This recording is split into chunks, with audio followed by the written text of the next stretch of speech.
Bismillahirrahmanirrahim. Assalamu alaikum. My name is Dr. Naseem and I am currently working as a GP at Barossa Valley Medical and Specialist Center, Nuriyotpa. My specialities are women health, including pregnancy care, postpartum care, and mental disorders related to women. So today we are going to talk about how to manage the postpartum issues in women, especially during Ramadan. I have seen many women throughout Pakistan, Bangladesh, Nepal and other Muslim countries who come to me and they are really worried about how they can manage their nutrition during Ramadan, how their nursing will continue, and most of all they always talk about their mental issues. So I will touch base with all these topics one by one, and I will try my best to cover the major issues that I see in my patients.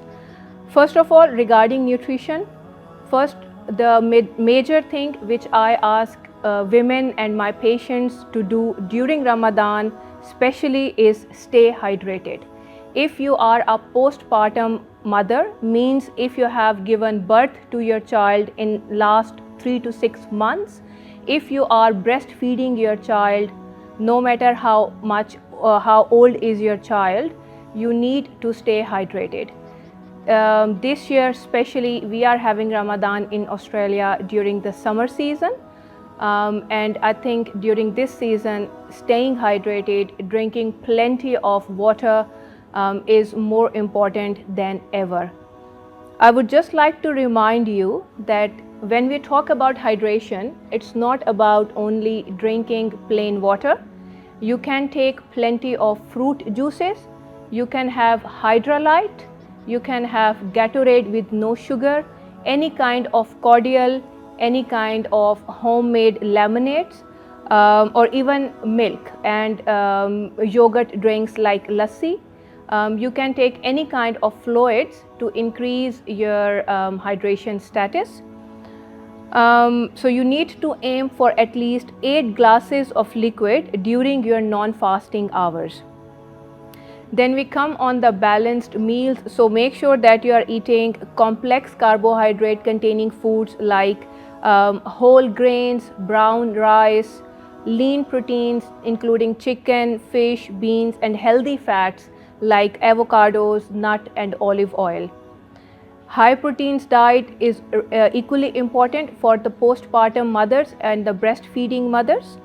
Make sure that you avoid sugary foods. And now coming to the nursing and the breastfeeding schedule, it is a little bit tricky for the women because many women feel that they get more tired, more hungry, more thirsty when they feed their child, especially during fasting hours. So there are few things which we can do to make this problem a little bit comfortable. So first of all, try to feed your baby during your sahur time. When you are waking up and you are eating your food, make sure you feed your baby during that time, and then at the same time keep eating your food, your sahur, and keep taking your drinks. Always try to have 1 glass of Hydralyte mixed in water during sahur and during iftar. Then there are always concerns about breast milk supply. If you will be hydrated enough, rest assured that your breast milk supply is not going to lower down.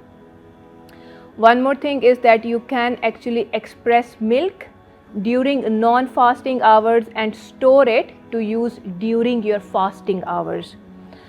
And you can also take some supplements to increase your breast milk supply during the fasting. Now the most important thing is mental health. After childbirth, during breastfeeding duration, women are prone to have low energy and concerning mental health issues. So make sure that you are managing your stress, you are having ample sleep, stay positive, get some help, ask your family members, ask your husband, Ask the parent of your child to help you. Ask your friends to help. Please make sure if you are having any issues of the breastfeeding, you contact the breastfeeding nurses, you contact CAF, you contact your local GPs, you contact your local nurses to help you out, and also monitor your mood changes. When we are hungry, when we are thirsty, when we are sleep deprived, especially during month of Ramadan, your mental health changes abruptly. So make sure you look after yourself, you look after your baby, and you look after your family. Thank you very much.